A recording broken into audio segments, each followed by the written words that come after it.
వాజ్పేయికి announce చేశారని మీ ద్వారా నాకు ఇప్పుడు తెలుస్తుంది. వాజ్పేయికి అనౌన్స్ చేశారో లేదో నాకైతే తెలియదు, మీ ద్వారానే నేను ఇప్పుడు వింటున్నాను. రాజకీయాల్లో ఉన్న వాళ్ళు ప్రతి ఒక్కరు ఏదో ఒకటి ఆశించడం కామను. ఆశించి తగ్గ రీతిలో కష్టపడి దాన్ని ఎగ్జిక్యూట్ చేసి డెలివరీ చేస్తే ప్రతి ఒక్కడు అర్హుడే. దానికి ఆశించడంలో తప్పైతే రాజకీయాల్లో రావడమే మరి అలాంటప్పుడు వేస్ట్ కదా. ఏదో యాంటిసిపేషను ఇవన్నీ లేకుండా ఎవరు రాజకీయాల్లోకి రారు. రాజ్యసభ ఎన్నికలు మీరు మొన్న ఎమ్మెల్సీ ఎన్నికలు కూడా వచ్చాయి. ఎమ్మెల్సీ ఎన్నికల్లో ఎలా ఎమ్మెల్యేలు బుద్ధి చెప్పారో చూశారు. ఆత్మ ప్రబోధం మేరకు రేపు ఎమ్మెల్యేలు తగు నిర్ణయాలు తీసుకుంటారు. ఆ ఆత్మ ప్రబోధం మేరకు ఓటేస్తే ఏం జరుగుతుందనేది మీ అందరికీ కూడా తెలుసు.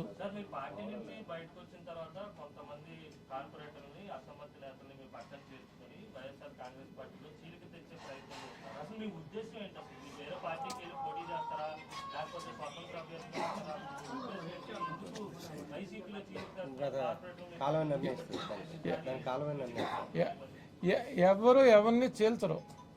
ఎవరు ఇష్టానుసారం ఎవడు ఐడియాలజీ ప్రకారం వాళ్ళ దగ్గర చేరుతూ ఉంటారు.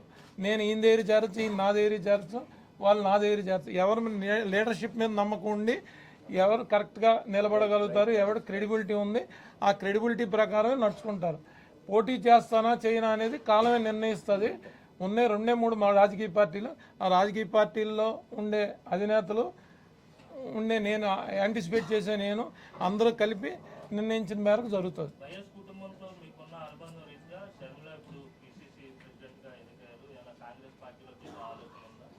కాంగ్రెస్ పార్టీలోకి అయితే వెళ్ళే ఆలోచన లేదు. మిగతా పార్టీలు ఉన్నాయి కదా, ఆలోచన నిర్ణయం తీసుకుంటాను. అది కాలక్రమేణా జరిగే ప్రక్రియే. ఆ ప్రక్రియ ప్రకారం తర్వాత నెమ్మదిగా చెప్తాం, మీ అందరికీ తెలిసేటట్టే చేస్తాం.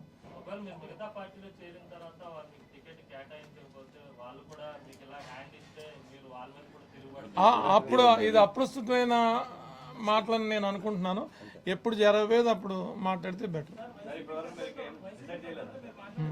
ఇప్పుడు దాకా ఏమి నిర్ణయం తీసుకోలేదు. నిర్ణయం మేరకు మీకు తెలియజేస్తాం. ఎందుకు చేయాలి? వైసీపీ పెద్దలకి నా గురించి తెలుసు, నాకు వైసీపీ పెద్దల గురించి తెలుసు. నాకు ఎక్కడ కంఫర్ట్ ఉంటుందని అనిపించి భావించి ఇక్కడ లాభం లేదనుకున్నాను, నేను బయటకు వచ్చాను. నీ అవమానాలు భరించలేక ఇప్పుడు దాకా చేసిన సేవలు చాలు. వన్ సైడ్ లవ్ ఎన్నో రోజులు నడవదు. ఇది ఏకంగా ప్రేమించుకుంటా పోతే అవతల పెళ్ళైపోయి పిల్లలు కూడా పుట్టేస్తున్నారు. మనం వేరే దారి ఎత్తుక్కోవాలనే దాంట్లో ఉన్నాను నేను.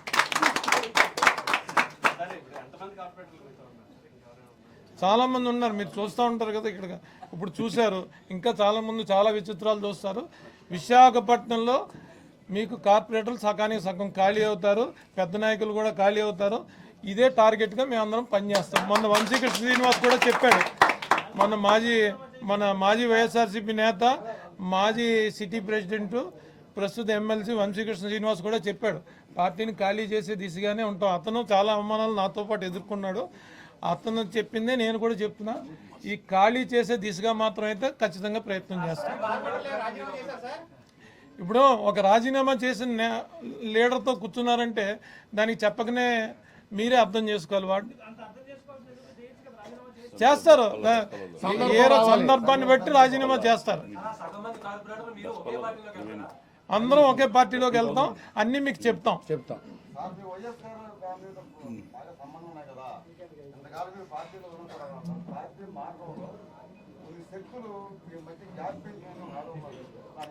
ఇక అవన్నీ మీకే తెలుసు ఏం జరిగింది అనేది. ఇప్పుడు చూసాను నేనేం,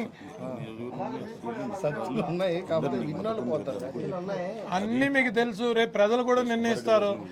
మత్స్యకారు సోదరులు ఎవరిని మద్దతు ఇస్తారు, దళిత లీడర్లో దళిత ప్రజలు ఎవరు నిర్ణయిస్తారు, ఎవరికి మద్దతుగా నిలబడతారు, నాయకులు ఎవరికి మద్దతుగా నిలబడతారు, అన్ని బీసీ మైనార్టీలు ఎవరితో నిలబడతారు, అన్నీ మీరు చూస్తారు. కాలం చాలా బలమైంది. ఆ బలమైన కాలం ఖచ్చితంగా సమాధానం చెప్తుంది. విశ్వసనీయత విలువలు అవన్నీ గురించి అడిగితే మీలాంటి లాయల్టీ పీపుల్ ఏం చెప్తారు? మీతో పాటు గుర్తుల మీద గెలిచిన కూడా మీ పక్కన కూర్చోబెట్టుకున్నారు. ఇవన్నీ మీద అడిగితే ఏం చెప్తారు? విశ్వసనీయత అనేది నాకన్నా ముందు మీరు మాజీ అధినేతని అడిగితే విశ్వసనీయత గురించి ప్రజలందరూ, మీడియా సోదరులు మీరు అందరూ చెప్తారు. ఏంటంటే ఆళ్ళ రామకృష్ణారెడ్డి అనే ఆయన ఎన్ని సంవత్సరాల నుంచి అవిశ్రాంతంగా జగన్మోహన్ రెడ్డి గారితో కాల్లో కాలు చేయిలో చేసి నడిచాడు. సీతంలో సుధాకర్ అనేవాడు రాజశేఖర రెడ్డి గారి దగ్గర నుంచి విజయమ్మ గారి దాకా జగన్మోహన్ రెడ్డి దాకా ఏం సేవలు అందించాడు, ఎంత ఖర్చు పెట్టాడు, ఏమేం కార్యక్రమాలు చేశాడు.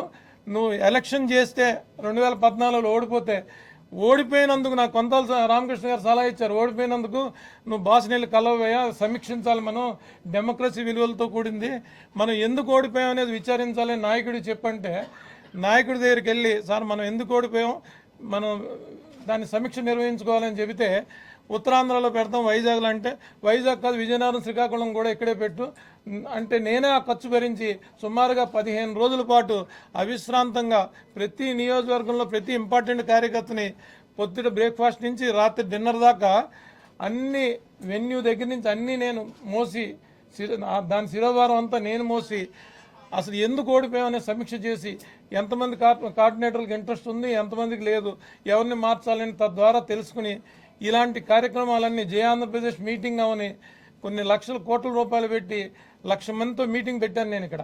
ఇవన్నీ విజయసాయి రెడ్డి గారికి తెలుసు, జగన్మోహన్ రెడ్డి గారికి తెలుసు.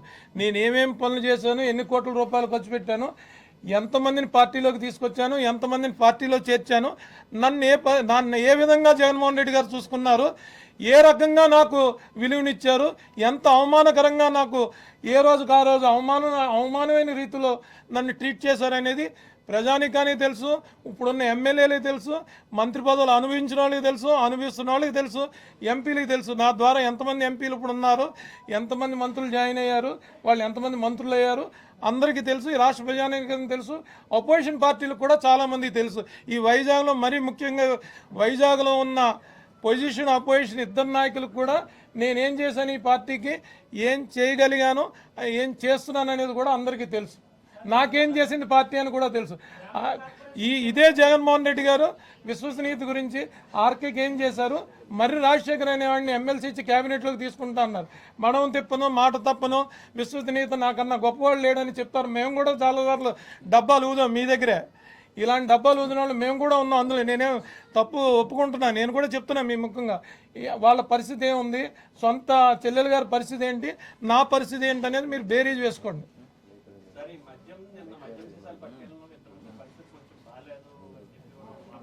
మరి అలాంటి చీప్ లిక్కర్ తయారు చేస్తున్నాం ఎక్కడా లేదు. ప్రభుత్వంలోని కొంతమంది పెద్దలే దీన్ని తయారు చేసి అమ్మే విధానం నాకు తెలిసి ఇండియాలో ఎక్కడా లేదు, ఇక్కడే దాపురించింది.